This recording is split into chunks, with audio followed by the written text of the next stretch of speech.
again, it's Waveholder. And this little setup's a lot of fun. I put together here, I got the Perkons as my drum machine. I am running that through the Ottobit for some bit crushing. And then I have brought out the Lifeforms from Pittsburgh Modular, the SV-1. Now, when they brought out the Taiga, I was really gassing hard for the Taiga, but I had this thing already. And, you know, I had some of these other modules, and I thought, you know, let me try to build out this Lifeforms a little bit more rather than trying to get that Taiga, you know? So I put it with the Octones so that, you know, it has the 16-step sequencer. And I'm just running that, you know, out so that it's triggering the envelope on the Lifeforms, and then running the pitch out into the main volt per octave here. I'm triggering over here the sample and hold with it as well. And then, you know, I bring the audio out from the Lifeforms into the Pittsburgh Crush for some bit crushing. And then out into the Soma Lyra-8 FX for some delay and distortion. And this thing is, you know, it's a pretty cool little unit that, you know, you can modulate. It's got these two different delays on it, and you can modulate them either internally or with some external CV.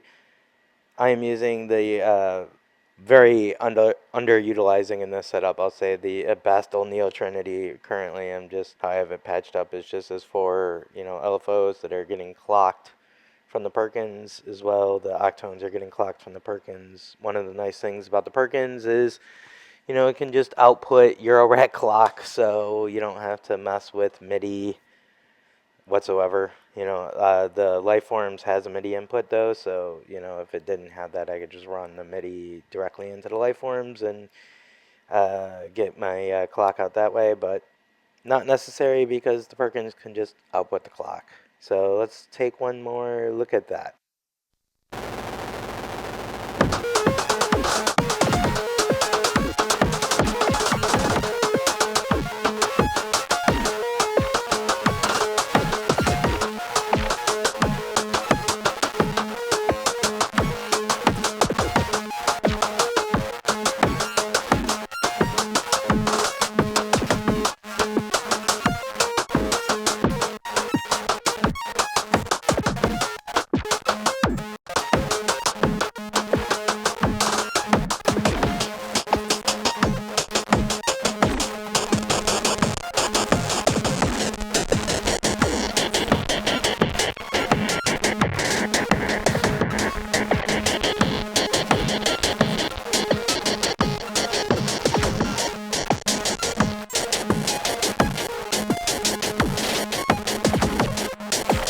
So one nice thing with this setup here,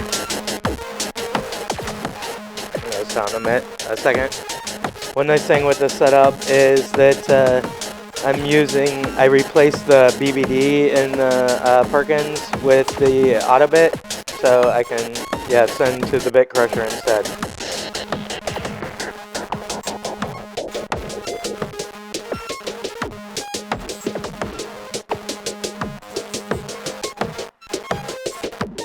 Send everything to the bit crusher.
Alright, this is great. I love this. But yeah, I think the thing that completes this and makes this like a full setup is the Zoom Livetrak L6 here, which I'm using as the mixer and also as my audio interface that is recording this whole setup. Basically taking that out to my camera from there to get all the audio so that, yeah, the editing is minimal. At the end of this, I just have to edit out all my stutters and butts and whatnots. But yeah, I think makes this a nice little dawless setup here. The Perkons, I have it running on the master channel, but in a video I put out previously, I had it coming out on voice 4 to the Ottobit so that I could still use the delay on the first 3 channels and just the Bitcrush on voice 4. That worked out pretty well, I think. Fun little setup to play with here, and you know, you got like 4 drums and full synth voice, so yeah, definitely cool. Alright, see you next time.